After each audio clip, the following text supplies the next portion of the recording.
What if your defense's most disruptive young force disappears for a week right when the playoff push is heating up? That's exactly where the Eagles find themselves this morning. Jalen Carter has undergone procedures on both shoulders and will miss Monday night's game against the Chargers, and his return is being treated week to week. ESPN.com. You don't need the medical textbooks to get why this matters. Carter isn't just another defensive tackle. He's an interior monster whose blend of power, explosion, and pass rush counters the league's best run blocking schemes. He's 24. He's played at a high snap count this year. And when he's been right, he changes how offenses scheme inside. Losing him even briefly forces Vic Fangio to reconfigure the front four and the rotation, and it hands opponents a plus in the trenches they didn't expect to see this week. Fangio has admitted Carter's been playing through shoulder trouble, so this procedure wasn't exactly a surprise, just the harsh truth of addressing it now. On Pattison. Let's be clear about timelines. The Eagles did not place Carter on injured reserve, and the club is calling his rehab week to week, with the stated goal of getting him as close to 100% as possible for the postseason. That phrasing matters. Week to week means short-term optimism, but it also leaves the door open for multiple missed games if recovery and shoulder stability take longer than hoped. Teams rarely rush a dynamic interior defender back if his ability to anchor against the run is compromised. That's a quick path to long-term trouble. NBC Sports. So what does Philadelphia do on Monday night and possibly for the next few weeks? First, the cosmetic answer. The Eagles still have quality depth. Jordan Davis, Moro Ohomo, and Byron Young will see elevated snaps and different alignment duties. Rotation will become the defensive staff's primary tool to replicate Carter's impact without burning any single player out. But the substantive point is this: matchups change. The Chargers will likely attack inside more, test the Eagles' interior gap control, and use bootlegs or downhill runs to exploit the temporary drop in interior push. Philly's defensive play calling will probably skew toward more two-gapping, more run-focused support from linebackers, and a careful plan to bring heat from the edges rather than rely on the A-gap dip.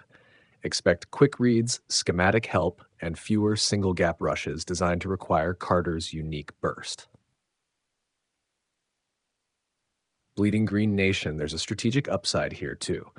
The Eagles' upcoming opponents include a couple of teams whose offensive lines have struggled this season. That soft spot could blunt Carter's absence if the coaching staff leans into assignment football and forces opponents into contested plays.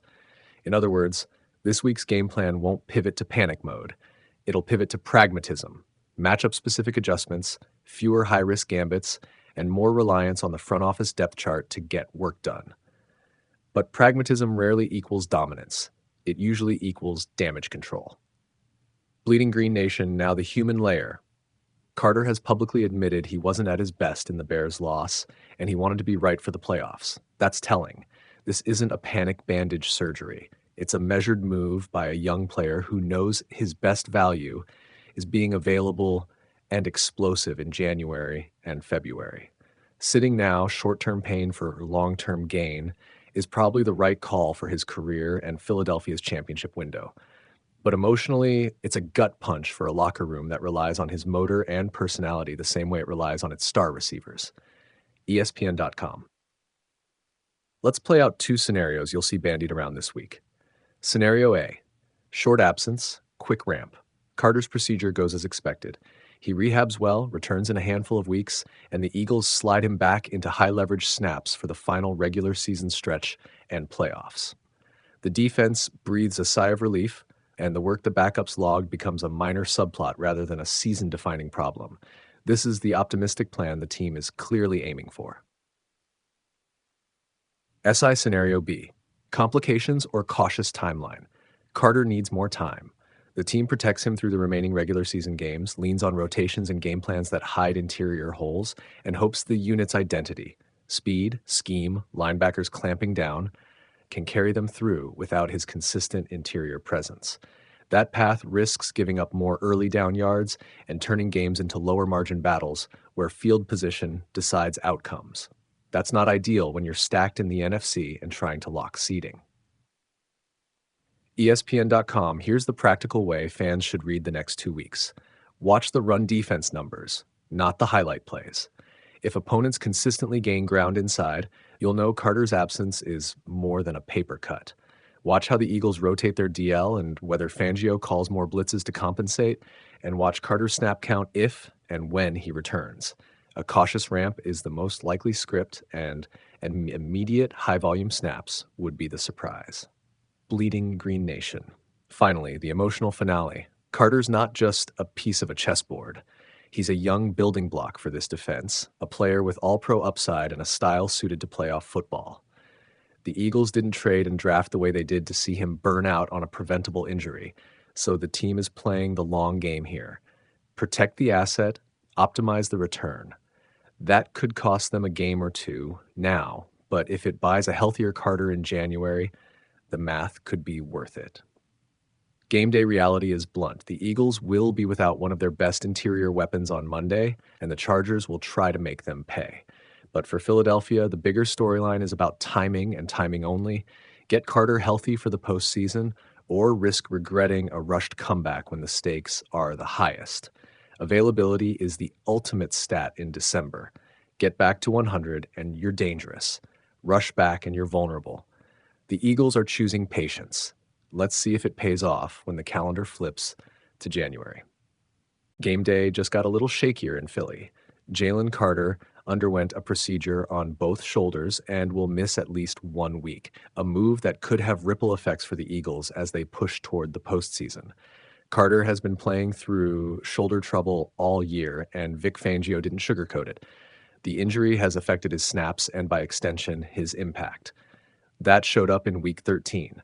He played only 70.1% of defensive snaps, still managed 4 tackles, a sack, and 2 passes defended, but the reduced workload was noticeable for a player the Eagles count on to wreck blocking schemes and create pressure from the interior.